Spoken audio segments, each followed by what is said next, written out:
Buenas tardes y muchas gracias por haber venido a pesar del tiempo inclemente a todos los presentes, ¿sí? Esta es la primera clase de un ciclo de 2 clases en conmemoración del 5º centenario de nacimiento de un gran pintor veneciano del siglo XVI, conocido con el apodo de Tintoretto, y cuyo nombre era Jacopo Robusto. De él vamos a hablar hoy. En la primera clase lo que trataremos de hacer es una semblanza del personaje y de su obra, ¿sí? Y hago una aclaración inicial. Presentar el conjunto de la obra de Tintoretto es prácticamente imposible porque es una obra de una extraordinaria magnitud. Así que solamente presentaremos algunas de sus obras, que aún seleccionando las más importantes dirán ustedes que son muchas. Tintoretto, a quien vemos aquí en un autorretrato que corresponde aproximadamente a sus 30 años de edad. Este es en realidad un detalle del autorretrato, que completo es este, ¿sí? Y este es él mismo, ya anciano, en otro autorretrato. En los dos casos él se ha pintado a sí mismo, ¿no? Tintoretto es un pintor veneciano, como dije, y en realidad suele ser considerado el más veneciano de los pintores venecianos.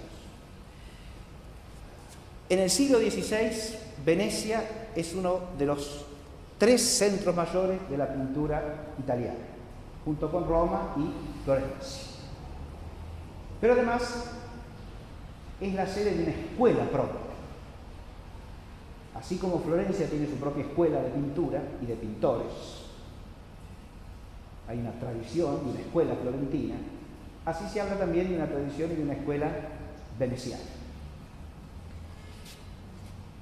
Esta es la casa que adquirió Tintoretto ya mayor y en la que murió, ¿sí? Es una casa que se conserva en Venecia como la casa de Tintoretto. Los 3 grandes venecianos del siglo XVI, primero Tiziano, segundo Tintoretto y tercero el Veronés, Paolo Cagliari, apodado el Veronés. Y de los 3, Tintoretto es el más veneciano de todos, primero que nada porque es nacido en Venecia, vivió toda su vida en Venecia y murió en Venecia, no salió de Venecia. Y además, prácticamente toda su producción la hizo para Venecia.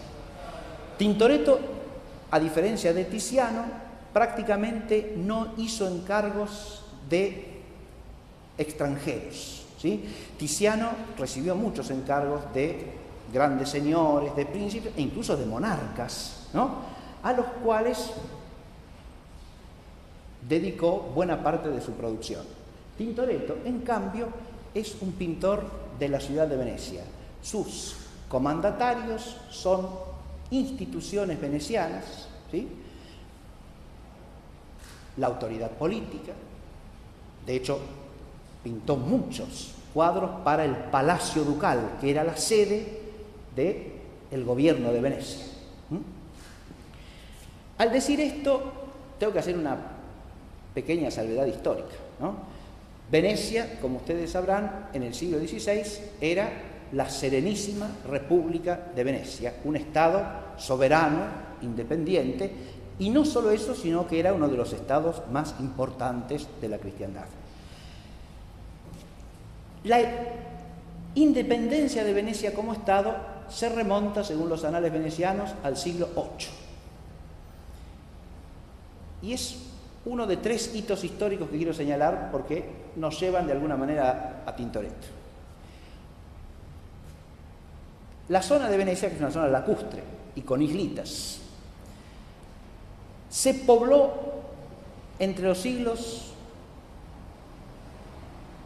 V, VI, VII, básicamente por gente que procedía de la región de lo que se llamaba el Patriarcado de Aquilea, o sea, de Venecia hacia el interior y hacia el norte, corridos de su lugar de origen por diversas invasiones, sobre todo la de los lombardos o longobardos, ¿sí?, que entraron desde el nordeste de Italia y entraron como invasores armados, produciendo desplazamiento de población, ¿sí? Buena parte de la gente que vivía en lo que era la zona del Patriarcado de Aquilea se desplaza a la zona de la Laguna, ¿no? Como se va a llamar, y ahí empiezan a construir sus viviendas bastante precarias en una zona que les ofrecía seguridad porque era difícilmente accesible, ¿está claro? Es decir, para llegar a la Laguna había que usar embarcaciones, había que atravesar agua, ¿no? Y eso de alguna manera los protegía, los dejaba al abrigo de las incursiones y de los invasores. Ese es el origen del poblamiento de la zona.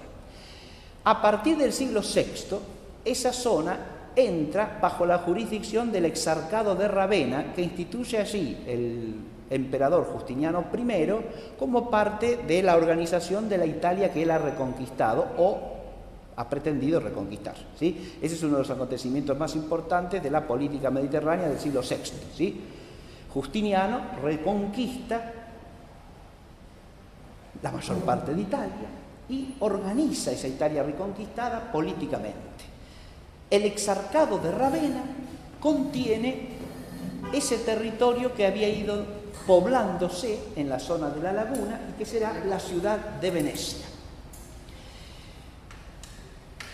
A medida que la presencia del imperio constantinopolitano, que con Justiniano ha conquistado Italia, a partir que la presencia militar empieza a decaer, la ciudad de Venecia, ya en formación, empieza a adquirir cierta autonomía. Pero no se va a establecer un gobierno independiente, según los anales venecianos, sino hasta el siglo VIII. En el año 727 se produce en todo el exarcado de Ravenna una suerte de rebelión contra el emperador León III el Isáurico. Este es un hito que tenemos que mencionar. ¿Por qué? Porque León III el Isáurico ha emitido en el 726 el primer edicto iconoclasta, es decir, hay que destruir las sagradas imágenes. Y eso va a ocasionar en el exarcado de Ravenna una reacción generalizada. Y a partir de ahí se va a proclamar como un gobierno de Venecia autónomo que constituye la raíz de la República Independiente de Venecia. Ese gesto de autonomía y de independencia está asociado, fíjense, a la oposición a la iconoclastia. Y nos vamos a hablar de un pintor que ha dedicado su vida a las imágenes sagradas. Así que ahí ya tenemos un hito que hace de Tintoretto un profundo veneciano. Venecia nace como Estado independiente para oponerse a la herejía iconoclasta. Así que no en vano ha sido durante siglos cuna de un arte magnífico y hasta glorioso, podríamos decir, que a lo largo de los siglos ha variado de formas, de estilos, ¿no? Hasta llegar al siglo XVI de Tintoretto. Esta República Independiente de Venecia va a ir dándose progresivamente sus instituciones políticas sumamente complejas, con el dux a la cabeza como jefe del Estado, y junto al dux una serie de consejos que con el correr de los siglos se van a ir complicando, ¿sí? El Consejo Mayor, el Consejo Menor, el llamado Senado, la cuarantía. Cada una de esas instituciones tenía sus propias atribuciones. De modo que Venecia crea un sistema político-institucional muy complejo, muy bien articulado, que en los siglos que van del XII al XV, lo que va haciendo es generar instituciones que impidan que el dux se transforme en una especie de tirano, y al mismo tiempo van a impedir que Venecia sea afectada por el problema que va a ser endémico en todas las ciudades-estado italianas de ese periodo, que va a ser las luchas civiles. Venecia no va a conocer las luchas civiles gracias a esa institucionalidad bien articulada, moderada, que de alguna manera por su distribución de potestades, por su articulación, por su basamento fuertemente aristocrático y al mismo tiempo cierto elemento democrático en el Consejo Mayor, pero democrático en un sentido patricio, es decir, limitando la participación en el Gran Consejo a una serie de familias que serían las familias fundadoras de la polis veneciana, de la ciudad de Venecia como Estado, ¿no? Eso va a ser objeto de admiración por muchos entre los siglos XV y XVI. El régimen veneciano va a ser considerado por italianos, españoles, franceses e ingleses un régimen modelo de equilibrio y virtud republicana. Es decir, un régimen cuyas instituciones están tan bien equilibradas, tan bien estructuradas jurídicamente, que impiden la tiranía, impiden la demagogia, impiden las luchas civiles. Males que afectaban al grueso de las ciudades-estado italianas de ese periodo. Bien. En esa fase de la organización institucional voy a poner otro hito. Ese otro hito que quiero mencionar hace alusión a un personaje veneciano, llamado, como nuestro pintor, Jacobo. Pero este Jacobo de Venecia vivió entre fines del siglo XI y primera mitad del siglo XII. Y este hombre está ligado, como conocedor profundo de la lengua griega que fue, a las primeras traducciones de buena parte del corpus aristotélico del griego al latín. Y esos códices procedían de la relación estrecha que tenía Venecia con el Mediterráneo oriental y sobre todo con Bizancio, en virtud de su comercio constante y de las relaciones diplomáticas que mantenía la Serenísima República con la corte bizantina. Pero además hay que agregar a esto que a fines del siglo XI se produce la Primera Cruzada, y eso abre a los latinos, a los occidentales, el conocimiento y el acceso a diversas ciudades como Antioquía de Siria, por ejemplo, en la que se conservan numerosos códices griegos que van a viajar del oriente al occidente. Con esto estoy hablando de otro aspecto de la tradición cultural veneciana. Así como Venecia es una ciudad cristiana, es también una ciudad de tradición clásica, y eso es importantísimo y vamos a ver que se refleja también en la obra de Tintoretto. El último hito que quiero mencionar tiene que ver con el siglo de Tintoretto. En el siglo XVI, Venecia empieza a perder parte de su gran poder fáctico, diríamos. ¿Por qué? Porque se empiezan a abrir nuevas rutas comerciales que a Venecia la dejan de lado, sobre todo por Portugal y por España. De manera tal que Venecia, que ha sido la señora del comercio mediterráneo, empieza a quedar un poco relegada. Pero no obstante eso va a seguir siendo una gran potencia militar, en lo naval por supuesto siempre, política y sobre todo cultural. Pero recordemos que en ese siglo de Tintoretto nació en 1518, por eso celebramos los 500 años de su nacimiento, y murió en 1594. En ese siglo de Tintoretto, en el año 1571, Venecia, aliada a los estados pontificios y a España, derrota al Imperio Otomano en la bendita batalla de Lepanto, 1571. Tintoretto pintó la batalla de Lepanto para el Palacio Ducal y la primera versión que hizo se quemó en un incendio. El Palacio Ducal se ve que se iluminaba a giorno de noche y tenía frecuentes incendios. Entonces, pues imagínense que la iluminación era toda a fuerza de cirios, candelas, antorchas. Así que el incendio estaba ahí a las puertas siempre. Y pintó una segunda versión, ¿sí? De manera tal que esta inserción de Venecia en el combate de la cristiandad por su continuidad es el tercer hito que quiero mencionar y que tiene que ver directamente con la vida y con el tiempo de Tintoretto. Venecia nacida contra la iconoclastia, Venecia mediadora cultural entre el mundo griego cristiano y el mundo latino cristiano, con una amplia y profunda, vigorosa tradición clásica, y Venecia potencia de la cristiandad, ¿no? Y defensora de la cristiandad contra el Imperio Otomano. Bien, aquí lo ubicamos a Tintoretto, a nuestro pintor. Bueno, ese es un planito de Venecia en el siglo XVII, del centro de Venecia. Se ve perfectamente en la zona derecha hacia abajo de la imagen, pueden ver perfectamente la piazza de San Marcos, la plaza de San Marcos, con su columna, ¿no?, que tiene el león de San Marcos, ¿no? Y hacia el fondo de esta plaza está la Basílica de San Marcos, la iglesia patriarcal de Venecia, y hacia la derecha el Palacio Ducal, ¿no? Muy bien, aquí este es el centro, el corazón espiritual e histórico de Venecia.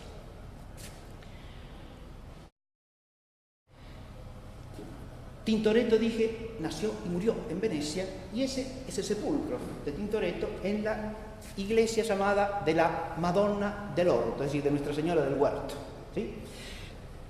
Para esa iglesia pintó varias cosas que ahora vamos a ver enseguida, bueno, ahora dentro de un momentito. Y en esa iglesia está su sepultura. Ustedes pueden ver perfectamente que en la lápida que está puesta allí, es una lápida marmórea, hay una inscripción, ¿eh? Al final de esta clase yo voy a traducir esa hermosa inscripción latina que es el epitafio de Tintoretto. Si uno quiere presentarlo a Tintoretto, lo primero que hay que hacer es ubicarlo en los datos básicos de su biografía. Esta es la casa que se había mostrado, la casa de la segunda mitad de la vida de Tintoretto. Tintoretto habitó así con su familia. Tintoretto es un artista de vida absolutamente normal y ordenada, ¿sí? Es un artesano de la pintura en la más sana y noble tradición de la cristiandad. Así como podría ser zapatero o herrero con su familia y sus hijos, él tiene el arte de la pintura. De hecho, ese es uno de los aspectos que hay que estudiar y que hasta hoy día se estudian profundamente, en cómo toda la obra de Tintoretto está inserta en las tradiciones del arte de la pintura, como funcionaba a título de gremio en la ciudad de Venecia. Tintoretto casó con una dama, no de la alta aristocracia veneciana, pero sí de origen aristocrático, aunque no rica, ¿no?, cuyo padre era uno de los procuradores de la Escuela Mayor de San Marcos. Scuola Maggiore di San Marcos. Se llamaba scuole en la Venecia de esa época a las cofradías, ¿sí? La cofradía o escuela de San Marcos le va a encargar muchas obras a Tintoretto, ya lo vamos a ver. Es uno de los lugares más importantes donde tiene ciclos de pintura. Él nunca perteneció a esa cofradía. Esa es una cofradía en general muy aristocrática. Era la cofradía del santo patrono de la ciudad de Venecia, la cofradía de San Marco. Él sí fue miembro de la cofradía de San Rocco, o sea, de San Roque. La cofradía de San Roque era una cofradía piadosa como todas, pero dedicada especialmente a las obras de misericordia y a atender a los menesterosos y a los apestados. Y por eso el patronazgo de San Roque, ¿no? La escuela de San Roque también le va a encargar más obras todavía, y ahí está el ciclo más extenso de pinturas de Tintoretto que hay en Venecia, en la escuela de San Roque, o sea, la cofradía de San Roque. Los edificios de estas dos cofradías se conservan hasta el día de hoy, y la iglesia que está junto al edificio de la cofradía. Bien, con su esposa, que se llama Faustina de Vescovi, o también figuran algunos documentos con la forma latinizada del apellido, porque eso pasa mucho con las familias italianas de esa época. En los documentos o figuran con el apellido en veneciano o con un apellido latinizado, ¿sí? De Vescovi o Episcopi. Bien, esta con Faustina de Vescovi, con la que se casó y que quedó viuda de él a su muerte, tuvo 8 hijos, ¿sí? 3 varones y 5 mujeres. De esos varones, el segundo, que se llamó Domenico, y que es el que sigue a la primera mujer, que se llamaba Marietta, esos 2, y el tercer varón, que se llamaba Marco, esos 3 aprendieron el oficio del padre y lo ayudaron en su taller. Marietta murió joven, alrededor de los 30 años, antes que Tintoretto. Y de los 2 varones que lo acompañaban en su oficio, el más destacado fue Domenico, que hizo después obra propia, después de la muerte de su padre, ¿no? Y aún en las últimas décadas de la vida de su padre, fíjense que Tintoretto tuvo una vida larguísima, ¿no? De 1518 a 1594, ¿no? En las últimas décadas de la vida de su padre, parte de las obras que le encargaban a Tintoretto las hacía Domenico, ¿sí? De sus hijas, 2 fueron monjas en el monasterio de Santa Ana en Venecia, ¿sí? Las 2 últimas no, se casaron, una de ellas con un pintor alemán, que fue el que se quedó al final con la casa esta, después que se había muerto la viuda, y los hijos varones tenían su propia casa, etc. Bien. Eso es para ubicarlo a este hombre en su contexto social también, ¿no? El nombre de Tintoretto también lo ubica en su contexto social. Él, como dije, es un artesano de la pintura, hijo de un artesano del que toma el apodo. El padre de él era tintorero, ¿no? Tintore en italiano, tintore, tintorero de sedas, o sea, hacía una tintura que exigía mucho arte, era fina, delicada, ¿no? Teñía sedas, tenía paños de seda, el padre. Venecia era, dentro de Europa, un foco del tráfico de la seda, ¿no? Era una de las ciudades fundamentales, donde se producía seda, donde se teñía seda y donde se vendía. Bien. Era un artesano, y al hijo lo llamaban tintorerito. Tintoretto es un diminutivo de tintore, ¿no? Tintore, o sea, el teñidor, diríamos en castellano, ¿no? Y el hijo del teñidor era llamado Tintoretto, como nosotros podríamos llamar al hijo de un zapatero el zapaterito, o al hijo de un almacenero el almacenerito, ¿sí? A este lo llamaban el tintorerito, ¿no? Jacopo Robusti, Tintoretto. Y ese fue el nombre con que se lo conoció siempre, Tintoretto. O sea, el chico del tintorero, ¿no? Del que teñía sedas, tintorero, entiendes. Bueno, vamos a empezar a presentar un poco la obra de Tintoretto. Yo dije que la obra de Tintoretto es enorme. En este libro, que tiene el catálogo completo de las obras de Tintoretto, figuran alrededor de 400 obras en las cuales él ha intervenido, por lo menos en gran parte. Y la mayoría de esas, por lo menos 300, las hizo él, entera. Cuando uno se acerca a ciertos pintores famosos o artistas famosos, uno puede abarcar el conjunto de la obra con cierta facilidad. Y uno de la pintura de, como es Miguel Ángel, ¿no? Leonardo da Vinci. ¿No? Pues presentar la obra completa con mucha sencillez, porque no es muy abundante la producción. Son obras de gran calidad, pero no muy abundante. El de Tintoretto es impresionante y va asociado a una de las características que se le atribuyó ya en su tiempo, y es la facilidad y la velocidad con que pintaba. Ya voy a volver a este tema después. Pero lo que voy a mostrar ahora es un pantallazo. Si uno quiere visualizar de entrada a Tintoretto, Tintoretto es un pintor que se ha dedicado a ¿qué temas? Primero que nada, temas de carácter bíblico. Aquí tenemos la presentación de la Santísima Virgen Niña en el templo. Aquí tenemos una última cena. Hago desde ya la salvedad que la segunda clase va a estar dedicada exclusivamente a las últimas cenas de Tintoretto, porque este es el tema que más repitió. Tintoretto tiene la característica de que hay una serie de temas de los cuales hizo muchas versiones, y cada versión es una recreación original del tema, no se repite nunca. Esta es la primera última cena que pintó para la iglesia de San Marcuola.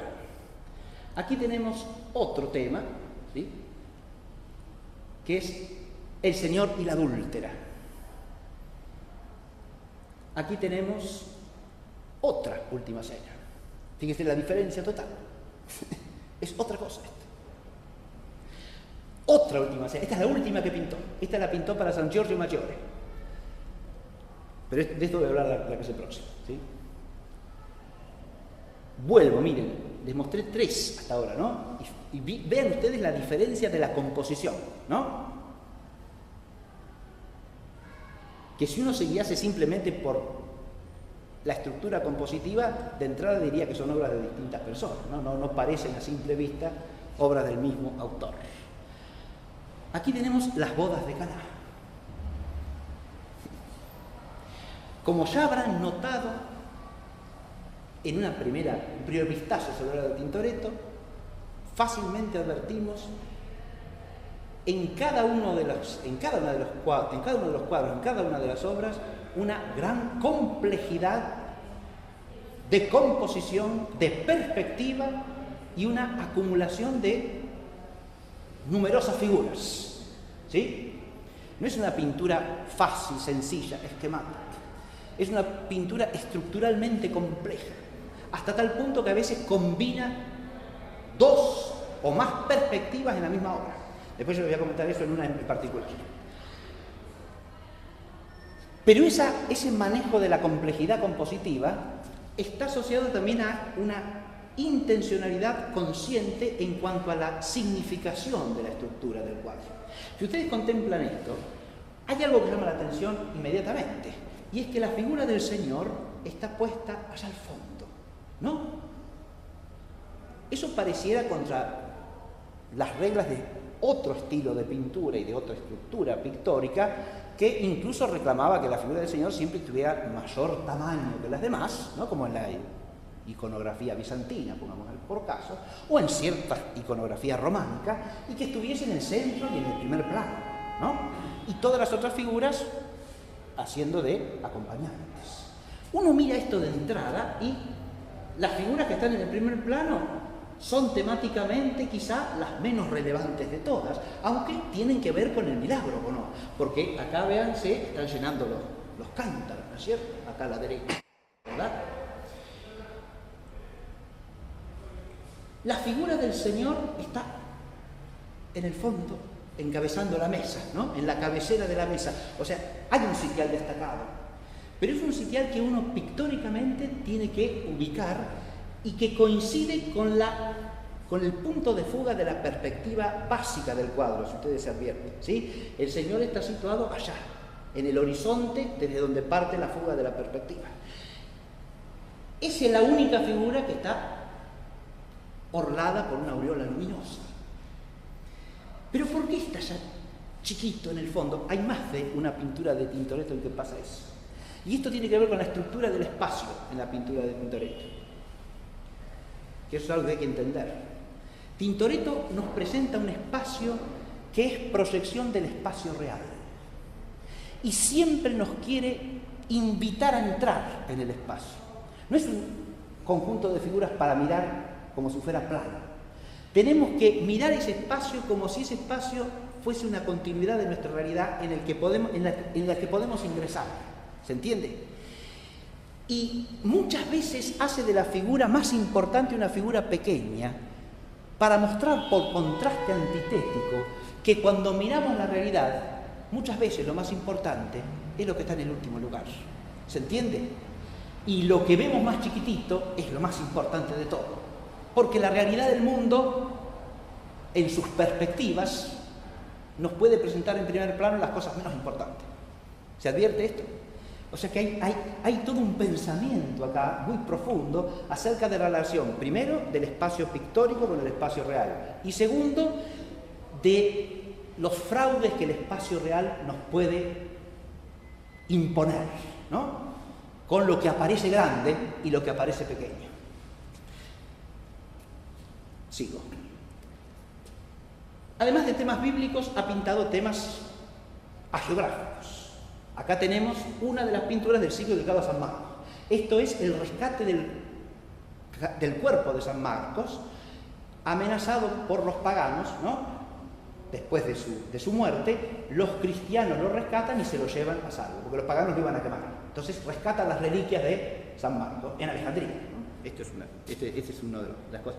Acá hay otro tema del ciclo de San Marcos, que es San Marcos salvando a un sarraceno. Es un milagro de San Marcos. Un sarraceno que por ese milagro de que San Marcos lo salva se convierte a la fe cristiana.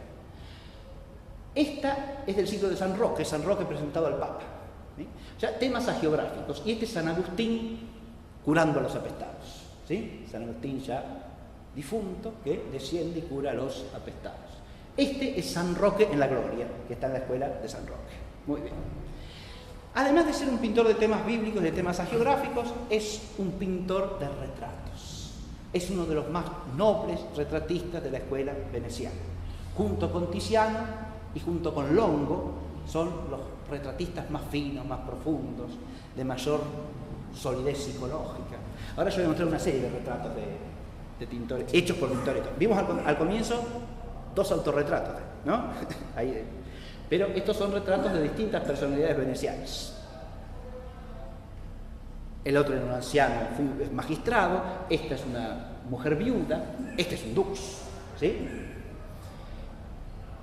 Este es considerado uno de sus mejores retratos, aunque acá no se luce mucho, pero tiene un brillo extraordinario, y pinta a un caballero que lleva una cadena de oro al pecho, ¿no? Este es el retrato de Sansovino. Sansovino es un importantísimo arquitecto y escultor contemporáneo de Tintoretto, un gran arquitecto veneciano, y fíjense ustedes la sinceridad, sobriedad y profundidad que tiene al mismo tiempo este retrato, ¿no?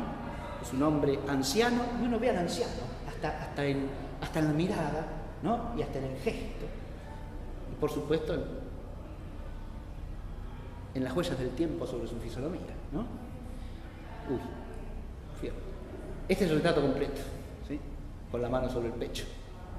Este es el retrato de un joven caballero. Muy bien. Además de pintar temas bíblicos, temas hagiográficos, retratos, ha pintado también la historia de la ciudad de Venecia y las glorias de Venecia. ¿Está claro? Ahí la sede principal de estos temas es el Palacio Ducal, por supuesto. Estos son en general encargos del gobierno veneciano, ¿no? Para el Palacio Ducal, que es el centro real y simbólico de la autoridad de la Serenísima República. Aquí tenemos una victoria en batalla de Venecia, otra victoria. Esta es curiosísima porque esta es una victoria en la cual los venecianos vencieron a una serie de ciudades del norte de Italia que se habían puesto en guerra contra la Serenísima República, llevando barcos al lago Mayor. Es decir, hicieron atravesar las embarcaciones desarmadas los Alpes, las armaron en el lago, y eso es lo que está, esa batalla, ¿no? Es la que está recordada allí. Muy bien. Además de temas de la grandeza veneciana, y unidos a ello, en el palacio aparecen temas que son tomados de la mitología. Acá tenemos cómo la concordia protege a Minerva, es decir, a la sabiduría, y le pone freno a Marte, el dios de la guerra, ¿no? Es un tema alegórico moral, ¿verdad? Que toma los personajes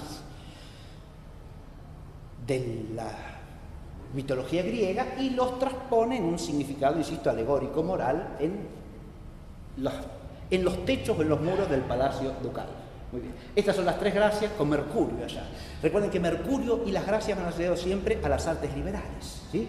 Mercurio es el que preside las artes liberales, y las artes liberales requieren de la gracia, si no se pierden, ¿no? Bien. Este es el tema de Marte y Venus, el adulterio de Marte y Venus contra Vulcano. Hay comentarios muy interesantes. Esta pintura donde se dice que acá hace uso de un humor irónico para dar la lección moral. No sé si lo han visto, pero Marte está escondido debajo de la cama. Se ve la cabeza de Marte saliendo. Voy a correr así. Ustedes miran aquí, ¿ven? Asomando la cabeza de Marte, que consciente de su crimen, está escondido ahí debajo de la cama y asoma la cabecita, ¿no? Vulcano, en forma de anciano, se acerca a su mujer para constatar si ha cometido adulterio o no. Esta trata de cubrirse con la sábana, pero al tratar de cubrirse se descubre más. Y hay un perrito acá. El perrito le ladra a la cabeza de Marte que aparece allá abajo. Y recuerden que el perrito tiene un doble valor simbólico. Por un lado es la fidelidad que le canta las 40 a Marte. Pero por otro lado, el perro también se asocia a la lujuria y por lo tanto el perrito está en el mismo plano de Marte, están los dos sobre el suelo. ¿Se ve? Bien. Y hay otra cosa que tiene que ver con la ironía alegórico-moral. La figura de Venus es una figura evidentemente provocativa. Y hay varias pinturas en las que hace esto Tintoretto. Por ejemplo, las versiones que tiene de Susana y los ancianos, que es tema bíblico, ¿no? Él presenta a los ancianos en actitud acechante, ¿no? Pero pinta una Susana, como acá pinta una Venus, que es de alguna manera un desafío al que está mirando la pintura. A ver si usted se identifica con los ancianos procaces o con Marte o no. ¿Está claro?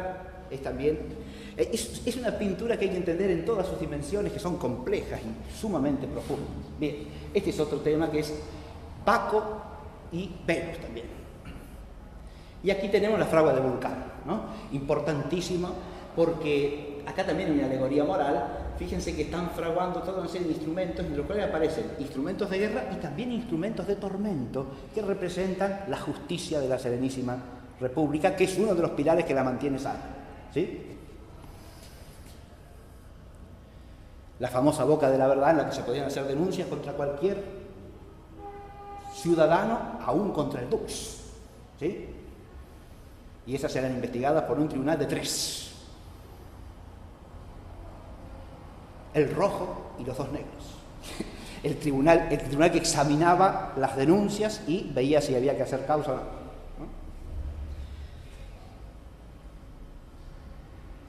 Las glorias de Venecia, sus batallas,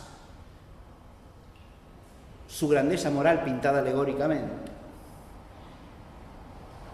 tienen a su vez en Tintoretto el intérprete de cuál es el fundamento de esa virtud y de esa gloria de la República de Venecia. El fundamento está en la piedad de sus gobernantes. De todos los pintores que intervienen en el Palacio Ducal, que son muchos, ¿no? Además de Tintoretto hay algunos que tienen muchas obras, como el caso de Veronés o el caso de Tiziano, ¿sí? En el Palacio Ducal. Palma el Viejo también, ¿no?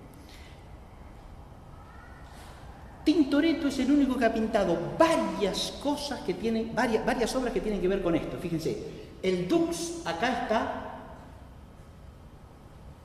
postrado ante la Santísima Virgen con el niño, ¿no es cierto? Intercediendo por la salud de la República Veneciana. Acá el Dux, de nuevo hincado de rodillas ante la Santísima Virgen, el niño y Santa Catalina. Se representan los desposorios místicos de Santa Catalina con nuestro Señor Jesucristo. La Virgen sostiene al niño que le pone un anillo en la mano a Santa Catalina y el Dux está postrado delante de ellos. Y aquí, de nuevo, vemos al Dux adorando al Señor muerto en la cruz, cuyo cuerpo muerto sostienen los ángeles. ¿Sí? ¿Hay 2 Dux?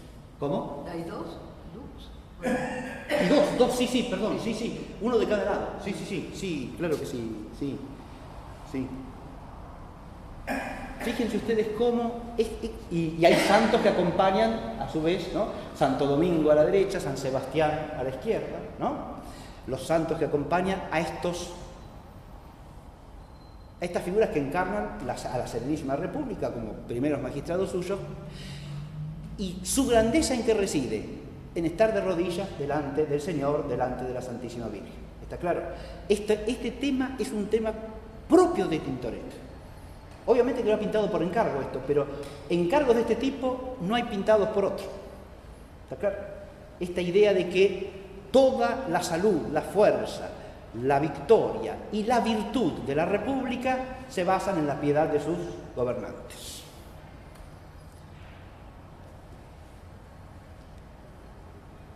La obra más grande que pintó Tintoretto, aunque está con varios colaboradores, entre ellos su hijo Domenico, para la señoría para el gobierno de la República de Venecia, es el paraíso que está en el muro del trono de la sala del Consejo Mayor. Esta obra tiene,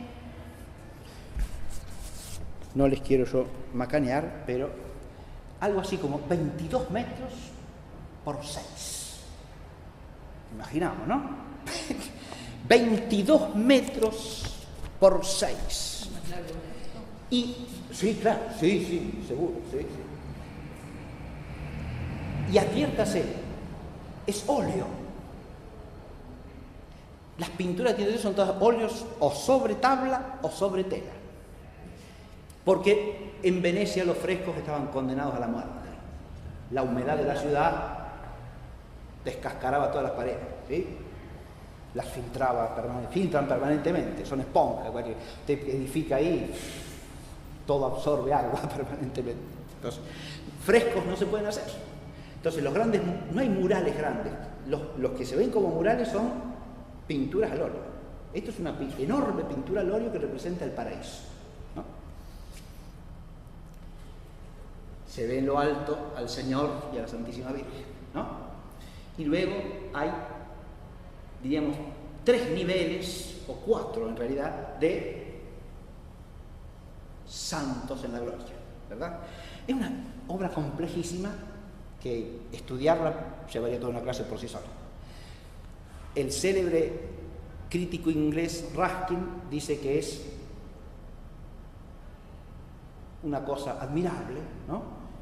Aunque los críticos del siglo XX la han criticado por lo abigarrado, la cantidad de figuras, ¿no? Pero es ciertamente una obra impresionante, eso no cabe la menor duda. Para esta se hizo un concurso. Aquí se presentaron todos los importantes pintores de la época. El primer resultado del concurso no resultó en la asignación a Tintoretto. Se la asignaron al Veronese, pero se murió enseguida. Entonces cambiaron la asignación y le tocó al Tintoretto. Todos hicieron bocetos para participar del concurso. El boceto de Tintoretto para esta obra se conserva hoy día en el Museo del Louvre, ¿sí? Yo he presentado las temáticas de la obra pictórica de Tintoretto, pero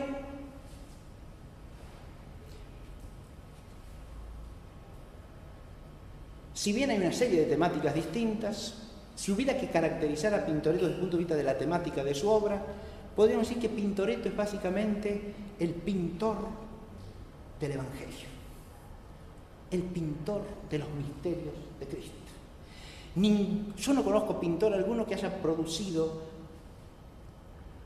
con la amplitud de Tintoretto obras que recorran los episodios de los Evangelios, los misterios de los Evangelios, con la amplitud, con la profusión, con la precisión con lo que lo hace la obra de Tintoretto. Uno podría pensar, por ejemplo, en los grandes retablos de algunas catedrales donde están pintados todos los misterios, la Catedral Vieja de Salamanca, por ejemplo, pero ahí son obras chiquititas y, diría, no están tantos misterios como la obra de Tintoretto, que ha pintado para distintos lugares, pero si uno puede, fíjense, partiendo del Antiguo Testamento aquí, esto es Moisés que golpea la roca de la que brota el agua, ¿no? Esto es el maná. Después vamos a ver otras pinturas del Antiguo Testamento. Acá desembocamos en el Nuevo Testamento desde el origen de la Antigua Alianza, con Moisés, ¿no? O sea, son dos figuras de la Alianza Mosaica, ¿no? Del pueblo peregrino en el desierto. Desembocamos en la presentación de la Virgen en el templo, la Anunciación, la Natividad. Esta Natividad es impresionante, es por su originalidad, es una belleza enorme para mí, ¿no? Fíjese, divide la obra en 2 planos, ¿no? En el plano superior se encuentra la Santísima Virgen con el niño y San José, y 2 mujeres que adoran al niño, y en el plano inferior se encuentran el resto de las figuras, incluidos los animales, ¿verdad? Todos envueltos en una luz celestial que viene desde lo alto del techo abierto, y es una luz dorada. Este es el bautismo del Señor. Esta es la piscina probática, la curación del paralítico. Estas son, por supuesto, Marta y María. Esta es una obra para analizar, es bellísima entre toda la composición, pero no me puedo detener en cada obra así, ya estamos en hora casi. Aquí tenemos el lavatorio de los pies. Esta es una versión magnífica del lavatorio de los pies, en la cual los apóstoles allá se están preparando para el lavatorio, sacándose las medias entre ellos, se están ayudando, ¿no? Uno le saca las medias a los otros, ¿ven? Y acá están, por supuesto, San Pedro, que se resiste y que finalmente se deja lavar los pies, y San Juan asistiéndolo al Señor con una jarra. Muy bien. Aquí tenemos la cena, otra versión de las tres que vimos, esta es una cuarta. Esta ya la había mostrado, esta es la de San Giorgio Mayor. Esta es una versión impresionante. La clase próxima, si Dios quiere, la comentaremos bien. La cena, la crucifixión. Esta está en la Escuela Mayor de San Marcos. Es una crucifixión impresionante. Esta obra, por ejemplo, esta es la que tiene el uso de una doble perspectiva, ¿sí? Una en la parte alta y otra en la parte baja. Hay una perspectiva central y horizontal, la que está centrada en el horizonte, que está en los 2 tercios superiores, ¿no? ¿Ya? Que esa domina todo el encuadre de la parte alta. En cambio, las figuras que están en la pirámide que está al pie de la cruz, digamos, la pirámide de figuras, ¿no? Todas las figuras que están dolientes al pie de la cruz, ¿no? Esas responden a una perspectiva que sale, que avanza hacia el espectador. Es otro punto de perspectiva. Bien.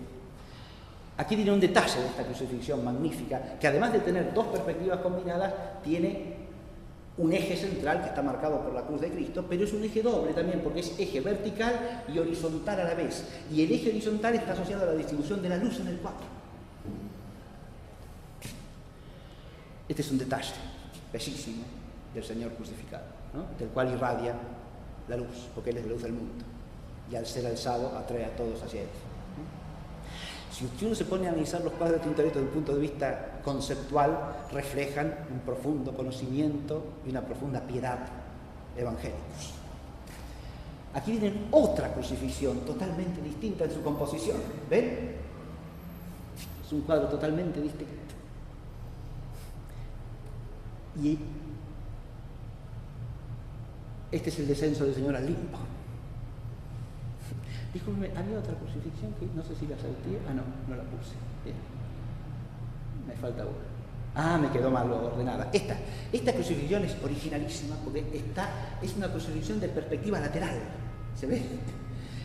En lugar de ser de perspectiva central, como son normalmente los calvarios, esta es una perspectiva lateral, ¿no? Haciendo siempre la diferenciación de los 2 ladrones, ¿no? En todas se ve eso con claridad, ¿no?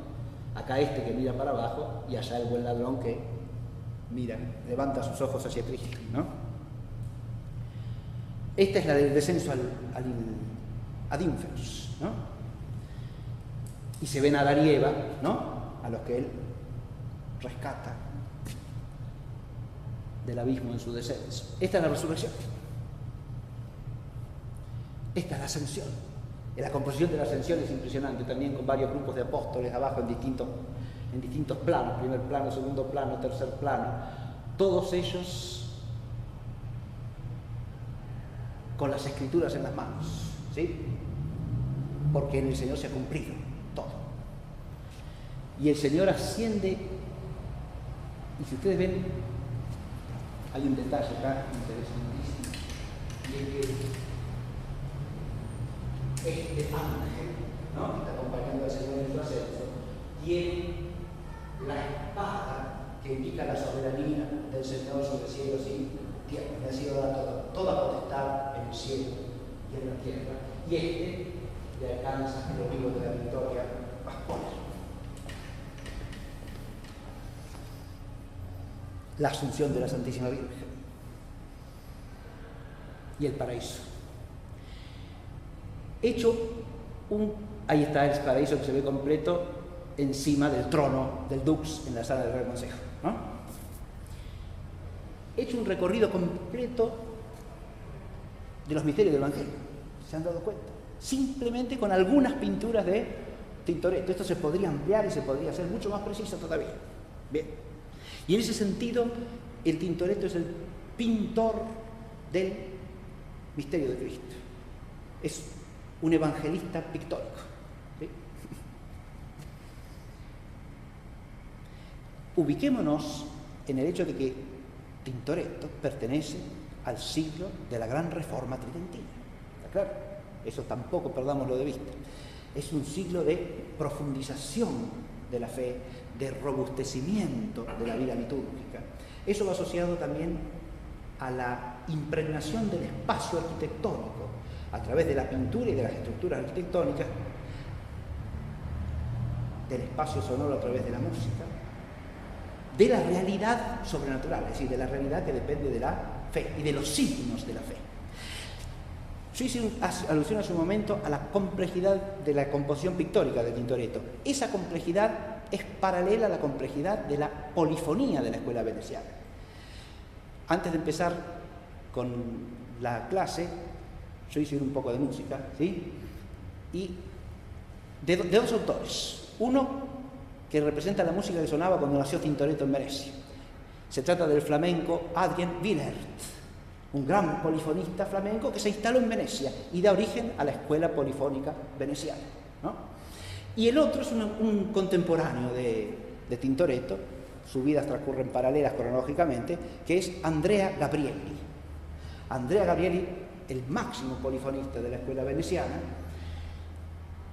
Hay que advertir que en Venecia hay dos escuelas fundamentales de polifonía entre el siglo XV y XVI, la romana y la veneciana, ¿sí? Todas derivadas de la flamenca, que es la que sigue la línea del origen allá de la polifonía en su forma más elemental en el siglo XIII, arrancando de los maestros organistas de Notre Dame de París, ¿no? Después pasan en el XIV y el XV la primacía polifónica y el desarrollo de la polifonía a los flamencos, ¿verdad? Y de ahí se va a difundir en España por un lado, en Italia por el otro, ¿no? Junto a la escuela española tenemos las dos grandes escuelas, la romana y la veneciana. Pero la polifonía veneciana es lo que podemos llamar el origen de lo que suele llamarse con nombre, quién sabe si apropiado o no, el barroco musical, ¿no?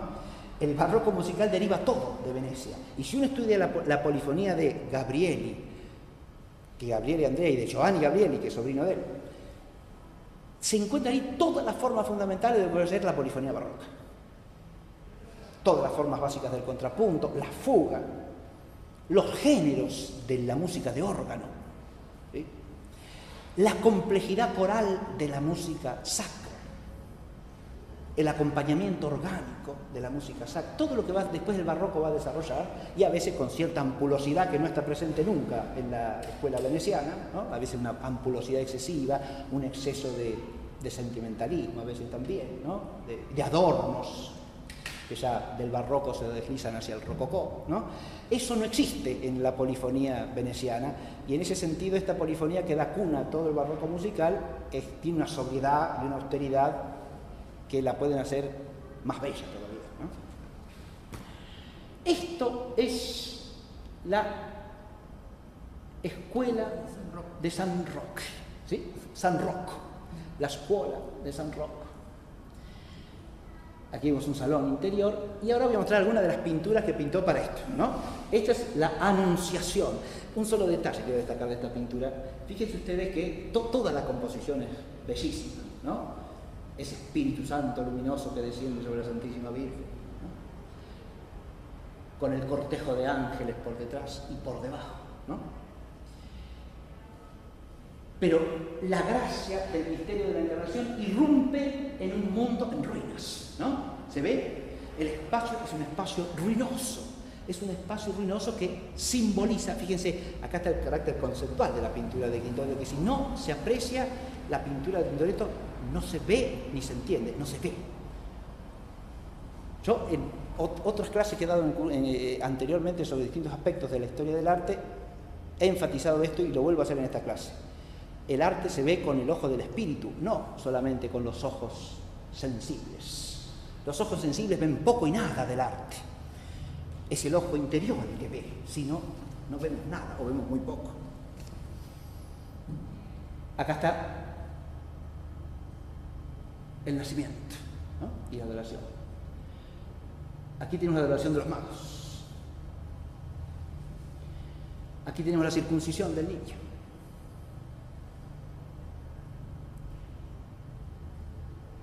Aquí tenemos la matanza de los inocentes.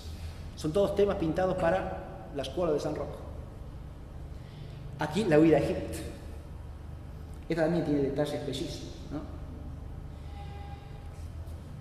Porque mientras José, María y el niño en brazos de la madre dejan Palestina yendo hacia Egipto, abandonan la vida normal. Fíjense, ahí hay toda una serie de trastos que están sobre la tierra, ¿no? Que quedan abandonados. Atrás se ve a los campesinos trabajando, ¿no? Es la vida cotidiana de la gente común, y eso es lo que están abandonando, ¿no? Acá de nuevo hay una alegoría ya no moral, sino espiritual, ¿no? En el sentido que la vida cristiana puede exigir el abandono de lo temporal, ¿no? Y de las tareas cotidianas. Acá está la Asunción de la Santísima Virgen, también en San Roque. Aquí está el bautismo, que ya lo habíamos visto, ¿no? Aquí está la multiplicación de los panes y los peces, que esa no la habíamos mostrado. Aquí está la oración del Señor en el huerto, ¿sí? Aquí los apóstoles dormidos, allá los sayones que vienen a detener, ¿no? Y en lo alto el Señor y el ángel que le acerca al cáliz que ha de beber. Acá tenemos una última cena. Esta es una última cena peculiarísima también, ¿no? Desde el primer plano donde aparecen estas dos figuras aparentemente ajenas a todo lo que sucede, ¿no? Y el perrito, en cambio, en medio mirando, ¿sí? Acá hay una humanidad indiferente al misterio, ¿no? Y no los niños gritan, el perrito, ¿sí? El perrito está mirando para allá, fíjense ustedes. La creación entera tiene que estar mirando allá.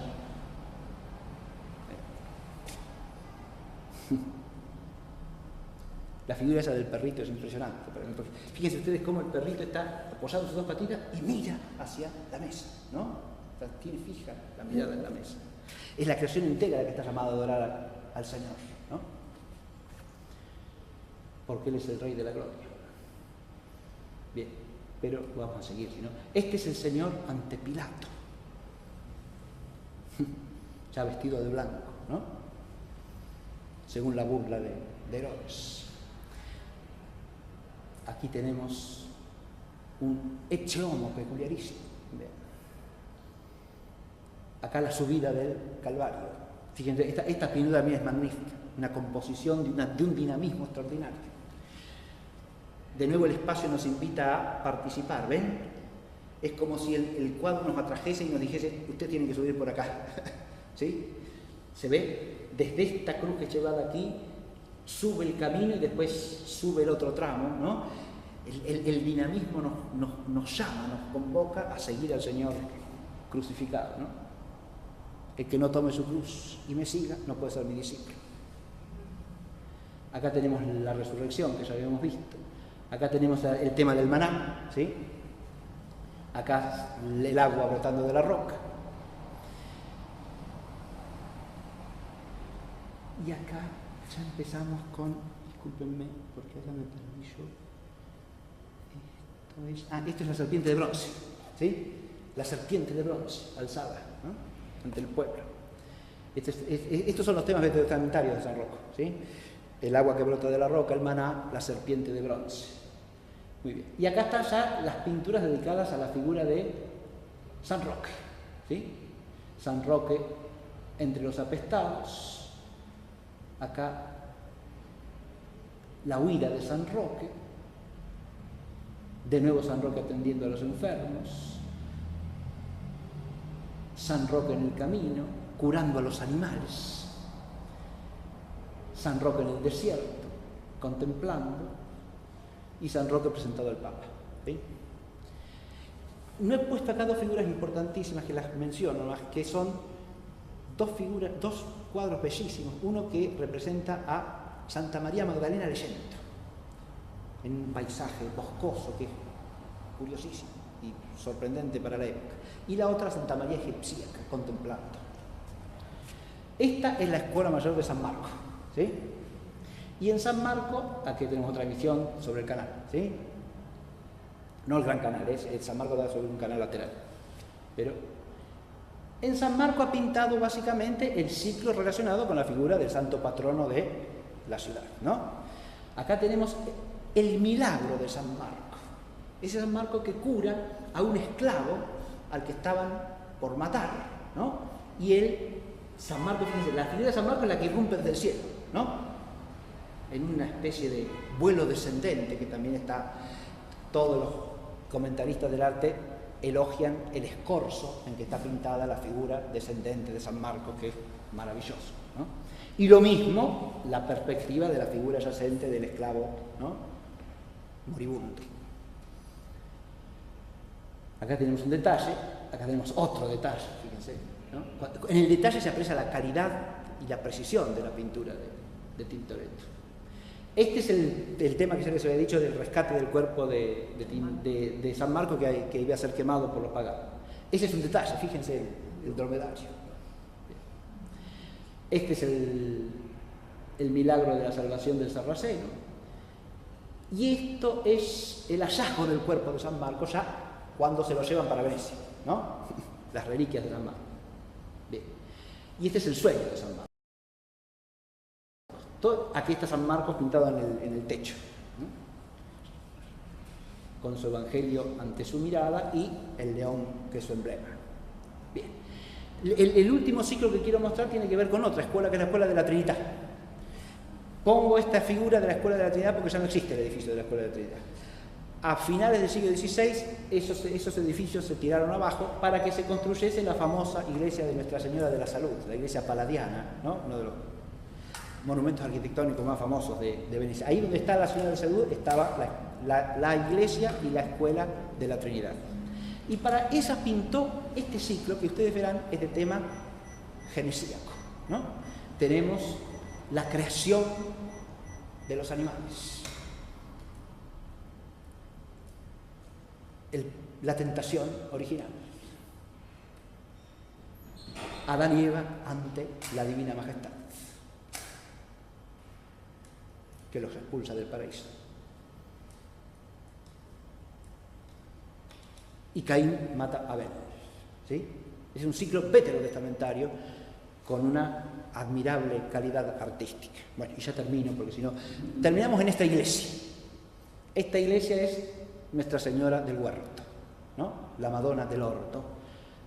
Aquí la vemos por dentro.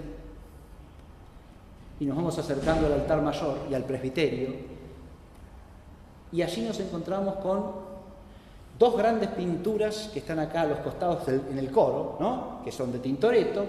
Las dos tablas que están sobre el altar mayor, no, las laterales, no la del centro. La del centro no es de Tintoretto, es de Palma el Joven.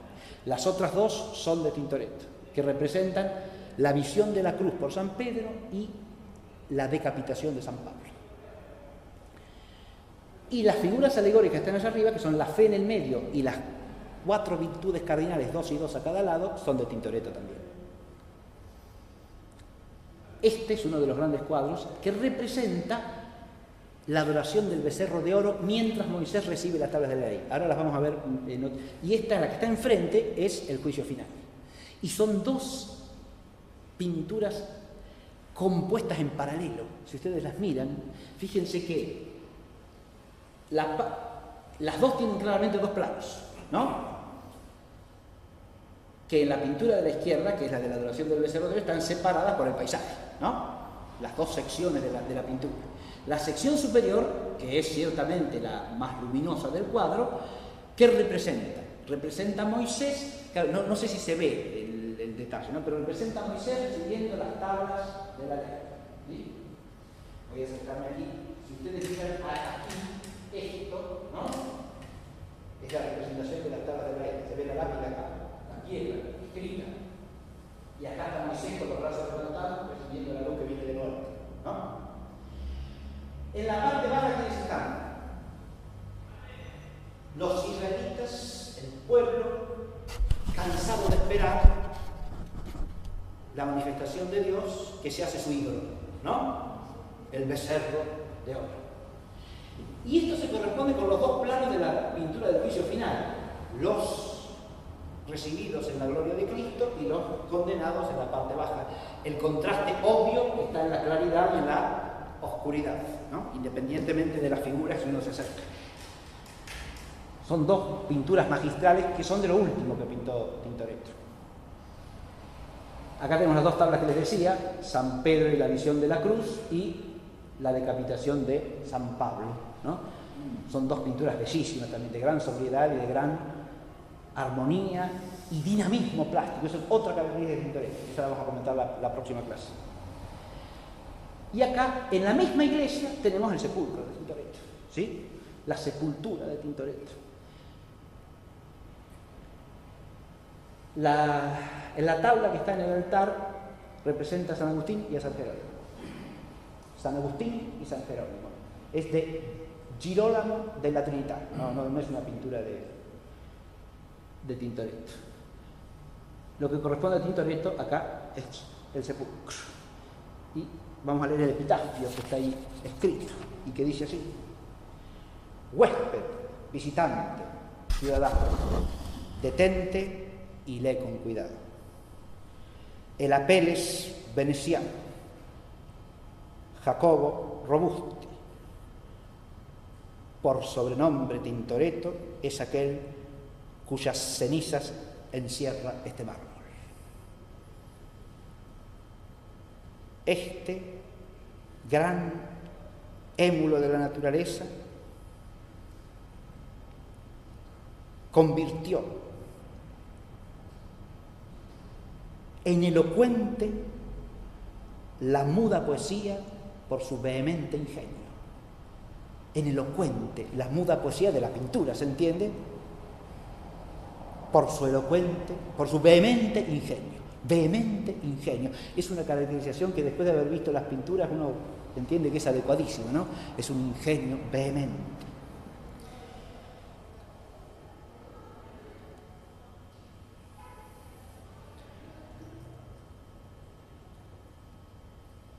¿Acaso, con su divino pincel, a los habitantes del único cielo,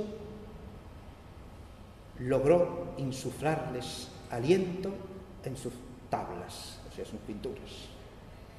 A estas el tiempo, aunque voraz, las conservará al contemplar su mérito. La fama lo colocará en el templo de la inmortalidad y en ornamento eterno del mundo de la pintura. Lector, a tal hombre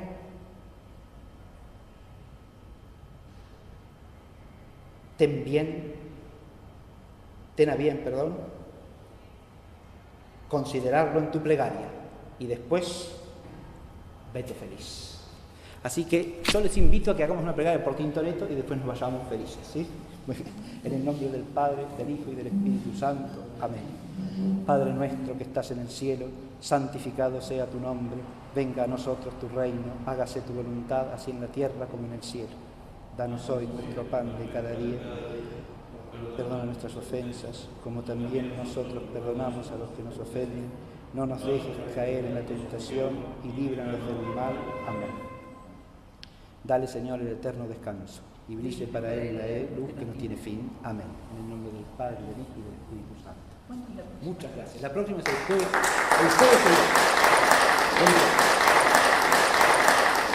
que viene.